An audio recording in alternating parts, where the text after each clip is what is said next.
ay nangangailangan ng striktong patnubay at gabay ng magulang dahil sa mga sensitibong tema at eksena na hindi angkop sa mga bata. Sa pagpasok ni Tanggol sa mansyon ay agad niyang nakita si Beng.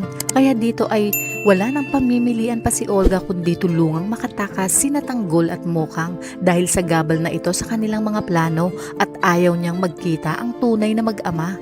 Sa pagpasok ni Tanggol sa kwarto ni Mokang ay agad niyang napansin ang mga pasa at sugat nito kaya sinabi niya na di niya mapapatawad ang kanyang sarili kaya kinakailangang makatakas na sila agad. Hanggang sa makita sila ng isa sa mga tauhan ni Ramon at dito nagsimula ang matinding palitan ng mga bala hanggang sa narinig ito ni Ramon. Hindi naman basta-basta pumayag si Ramon na makatakas si Mokang kaya dito ay magkakaroon ng bakbakan sa pagitan ni Ramon at Tanggol. Ngunit makakayanan kayang paputukan ni Ramon si Tanggol sa oras na makita niyang kamukha niya ito. Agad na inutos ni Ramon kay Severino na sundan nila si Mokang at ang kasama nitong lalaki. Di niya nakita ang mukha ni Tanggol dahil sa bilis ng pangyayari. Hanggang sa makarating sina Tanggol at Mokang sa Quiapo kasama si Bubbles at nagkaroon ng habulan sa bawat sulok at iskinita ng Hidalgo. Nagliliyab sa galit si Ramon at sinabi niyang papatayin niya ang lalaking nagtakas kay Mokang na siya ngang si Tanggol.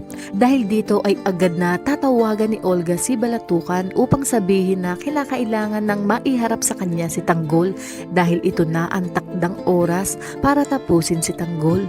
Kaya naman dito malalaman ni Espinas na sumugod sina Tanggol at Bubbles sa mansyon dahil sa mga sinabi ni Balatukan. Agad namang uutusan ni Espinas si Makasantos na bumalik sa Quiapo at hanaping muli sina Tanggol at Bubbles.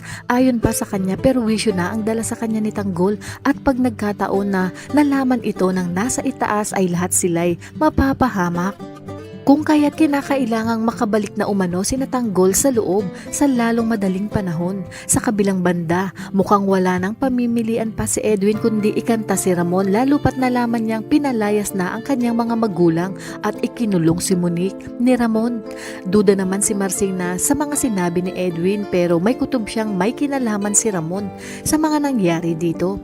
Kaya kung bago ka pa lang sa aking channel ay mag-subscribe ka na at i-click mo na rin ang bell icon para updated ka sa pinakahuling kaganapan sa paborito mong teleserye, ang FPJ's Batang Quiapo. Hanggang sa muli, salamat!